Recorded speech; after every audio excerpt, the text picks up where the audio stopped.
March 1997. Ute Reservation, Utah. A family bought 480 acres of cursed land that Native Americans refused to touch, and within 2 years, the U.S. military was secretly watching it with millions of taxpayer dollars. Why would the Pentagon investigate shape-shifting monsters it claims don't exist? The ranch sat in the Uinta Basin of Utah, surrounded by red rock cliffs and empty desert. The Sherman family bought it in 1994. 480 acres of grazing land. Good price. Too good, maybe. The real estate agent didn't mention why the previous owners left so fast. She didn't mention why local Ute tribe members shook their heads when they heard about the sale. The land looked normal, quiet, safe. It wasn't. 3 weeks after moving in, Terry Sherman saw the wolf. It walked across the pasture in broad daylight, massive and gray, bigger than any wolf should be. It walked right up to a calf. Terry grabbed his rifle. He was a rancher, raised on this kind of land. He knew how to handle predators. He aimed and fired. The bullet hit the wolf in the chest. The animal didn't run, it didn't fall. It turned its head and looked at Terry. He fired again. Direct hit. The wolf just stood there. Terry fired a third time. The massive animal turned and walked away, slow and calm, like nothing had happened. Terry found no blood, no tracks leading away, just empty dirt. That was only the beginning. Within months, 14 head of cattle went missing or turned up dead. But these weren't normal predator kills. The Shermans found prize bulls lying in fresh snow with perfect surgical cuts on their bodies. No blood on the ground, no footprints anywhere near the corpses. One morning, they discovered 3 heavy locks on the cattle pen torn completely off. Not broken, ripped away, from the inside. Whatever did it was inside the pen with the animals. Another time, a full-grown cow vanished from a locked trailer overnight. The trailer was still locked in the morning. The cow was gone. Terry called the local police. They came out, looked around, wrote reports. Wild dogs, they said. Coyotes. Natural causes. But wild dogs don't perform surgery. Coyotes don't unlock trailers. The police stopped coming after a while. The Shermans were on their own. The Ute people who lived nearby had a different explanation. They told the Shermans the land was in the path of the Skinwalker. A Skinwalker is a witch in Navajo and Ute tradition. A person who learned dark magic and gained the power to turn into animals. Wolves, coyotes, crows. Eat bears. They wear the skins of the creatures they become. They walk at night. They protect certain places, and they do not want humans there. The Ute had avoided this land for generations. They knew something was wrong with it. They called it cursed ground. Terry Sherman didn't believe in curses. He believed in bullets and fences and hard work.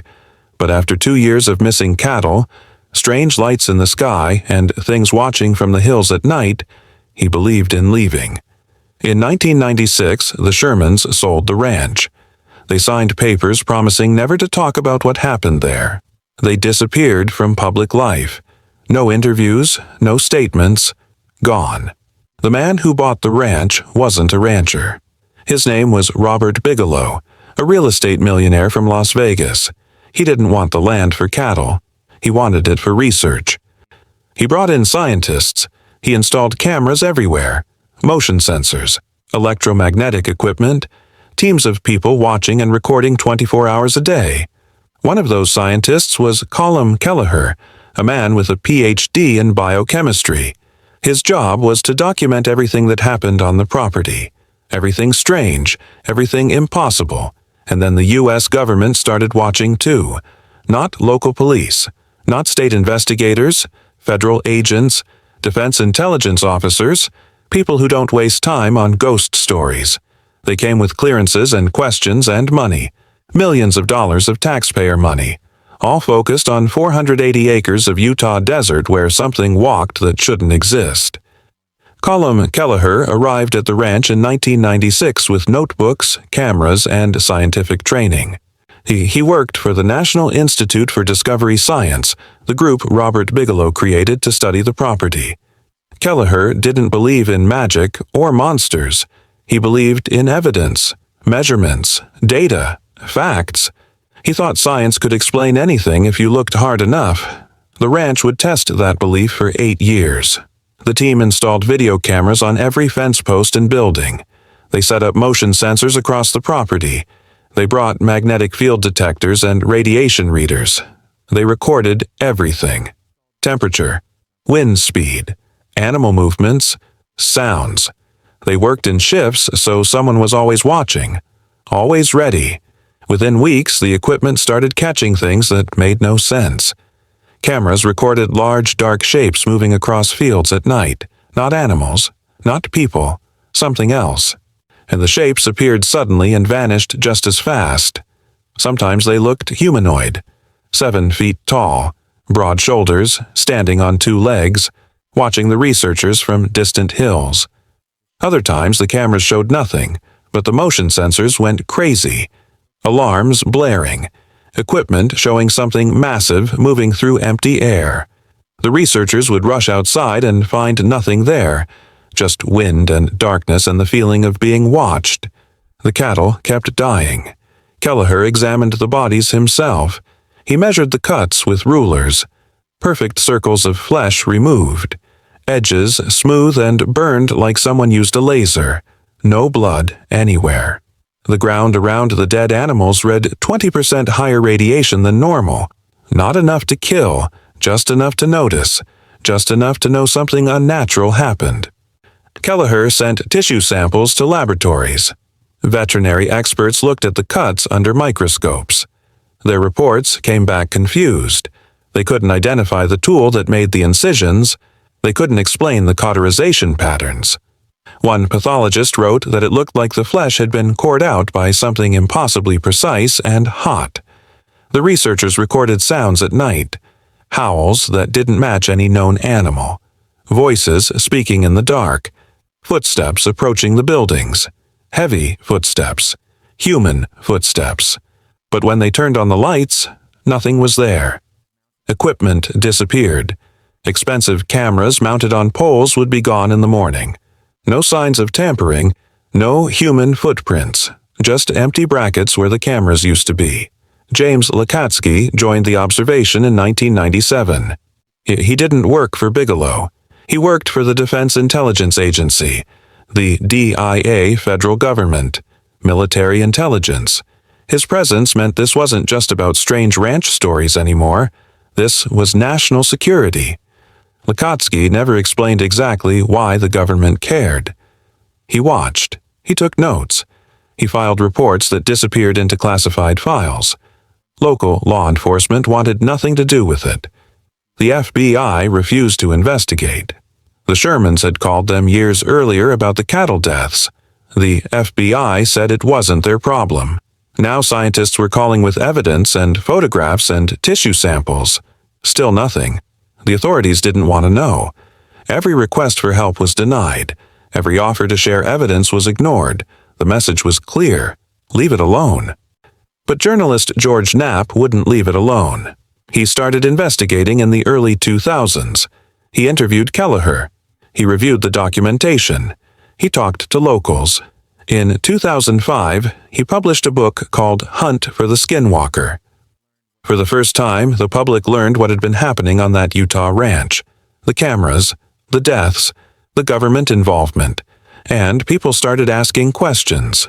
Hard questions. Questions that had no good answers. In 2008, something bigger came out. The Pentagon had launched a program called the Advanced Aerospace Weapon System Applications Program. $22 million. The money went to study unexplained threats. Strange aircraft, unknown phenomena, things that didn't fit the rules. And the main research location was Skinwalker Ranch, the U.S., and government was spending taxpayer money to investigate shapeshifters and impossible events on cursed Native American land. Not ghost hunters, not conspiracy theorists, the Department of Defense. The revelation raised one terrible question. If the government doesn't believe in skinwalkers, why would they pay millions to watch for them? And if they do believe, what did they find? Before 1994, the ranch was just land. Empty, avoided. The Ute people knew to stay away, but nobody else cared. After 1996, armed security appeared. Scientists came and went. Federal agents asked questions. By 2016, the property was sold again to a company called Adamantium Holdings. The new owner increased security. Fences went up, guards patrolled, no visitors allowed, no exceptions. A place that was once ignored became one of the most protected private properties in America. Something changed. Something made powerful people pay attention. The skeptics came out fast. They said it was all made up. A publicity stunt. Robert Bigelow loved UFO stories and weird science. Of course he'd buy a haunted ranch. Of course he'd hire scientists to find ghosts.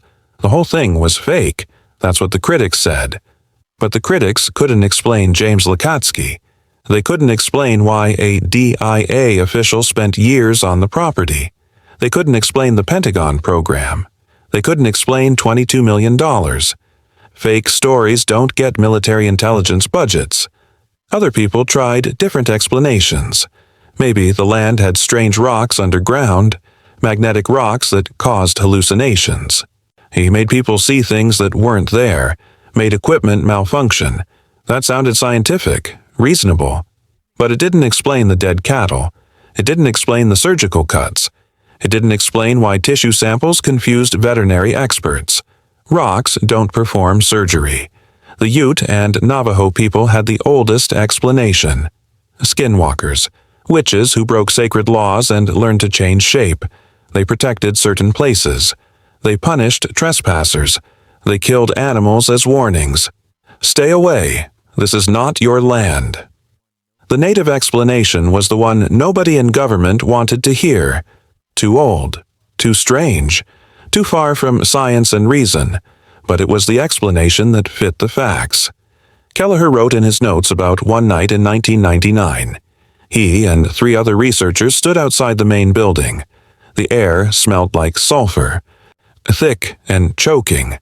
The smell came from nowhere. No fires, no chemicals, just sulfur appearing in the wind. Then they saw it. Large, dark, shaped like a man but too big. 8 feet tall at least. Standing on a ridge 200 yards away, just watching them. They watched back. For 3 full minutes, nobody moved. Then the figure stepped backward, directly into solid rock. The cliff face. It didn't walk around the rock. It stepped into it and vanished. All 4 men saw it happen. All 4 wrote reports. The reports went into files that were later sealed. A member of the Ute Tribal Council spoke to journalists in 1996. He wouldn't give his name. He said, "That place has always been wrong. Our people know. The government will learn." He was right. The government learned something. Something bad enough to classify. In 1998, 2 ranch hands quit. They packed their things and drove away and never came back. They wouldn't say what they saw. In 2002, NIDS suddenly reduced the number of observers on the property. Something happened. Something big enough to change the entire operation. The details are still sealed. Classified. Hidden. People who were there signed agreements. They can't talk about it. Won't talk about it. Whatever happened in 2002 was bad enough to make scientists leave and records disappear. James Lakatsky finally spoke in 2021. 25 years after the investigation started. He gave one interview. He said they documented phenomena that had national security implications. That's all he would say. National security. Not weather balloons, not swamp gas, not mass hysteria. National security. That means threat.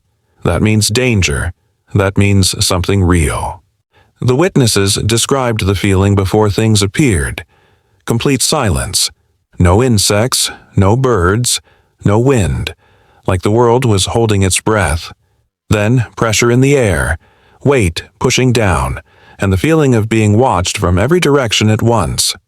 cattle would bellow in terror in the middle of the day with nothing visible anywhere near them, just empty fields and the animals screaming. In 2016, a veterinary pathologist looked at old tissue samples from the dead cattle. Samples stored for years. She examined them under new equipment, better microscopes. She wrote a statement. The precision of the incisions and the lack of blood were not consistent with any known predator, instrument, or natural process. Not consistent. That means impossible. That means something cut those animals with tools or methods that don't officially exist. And she put her name on that statement. A trained scientist saying the evidence doesn't match reality. Today, Skinwalker Ranch is still private property, still guarded, still closed to everyone except the owner and his research team. The Pentagon program officially ended in 2012. Budget cuts, they said. Not enough money to keep studying impossible things. But the non-disclosure agreements remain in effect. The people who worked there still can't talk. The files are still classified.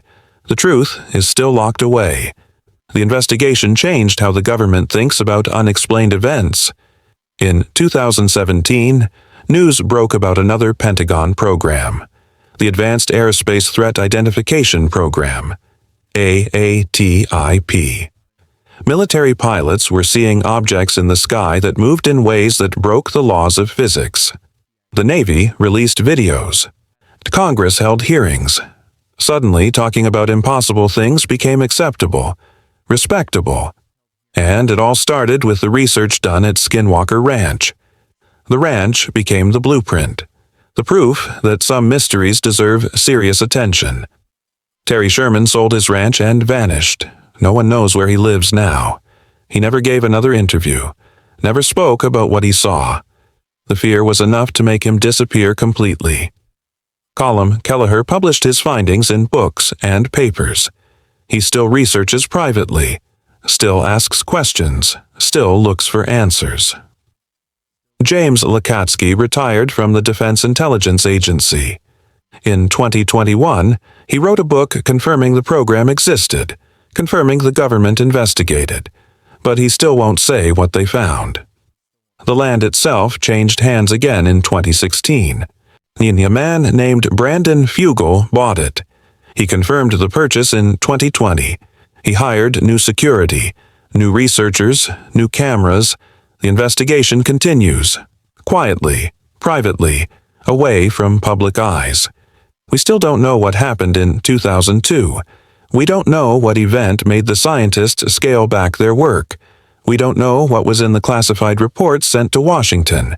We don't know why federal intelligence called the phenomena a national security threat. We don't know if the activity still happens or if whatever walks that land is still there. These questions remain unanswered, maybe forever. The Skinwalker Ranch investigation connects to modern cases. The Navy pilots who see impossible aircraft, the congressional hearings about unknown aerial phenomena, the government admissions that some things can't be explained. All of these trace back to that 480 acres in Utah, back to the decision that some mysteries are real enough to spend millions investigating, real enough to classify, real enough to hide. Human beings like categories, natural and supernatural, real and fake, possible and impossible. We build our whole world on these divisions. We feel safe when everything fits in a box. Science in one box, faith in another, truth here, lies there. But what happens when trained observers with cameras and sensors and PhDs document 8 years of events that fit no category? What happens when the evidence is real but the explanation is impossible? What happens when we can measure something but can't understand it? The Ute people knew. They had words older than science. Yi Naldlushi, the one who travels on all fours. The Skinwalker. They had stories and passed down through generations. They had warnings. Stay away from that place. Don't go there. Don't ask questions. Don't look too close. They knew some doors should stay closed. Some mysteries should stay mysterious. Some truths are too dangerous to find. We didn't listen. We bought the land. We built fences. We installed technology. We thought we could measure and document and understand anything. We thought knowledge was always good, discovery always worth it. We were wrong. Sometimes the old warnings exist for good reasons. Sometimes the stories are true. Sometimes the monsters are real. The U.S. government doesn't investigate fairy tales. It doesn't spend $22 million on campfire stories. It doesn't send defense intelligence agents to watch empty desert. It doesn't classify research about things that don't exist. Yet it did all of these things at Skinwalker Ranch. Then it sealed the results, ended the program, went silent. That silence is an answer.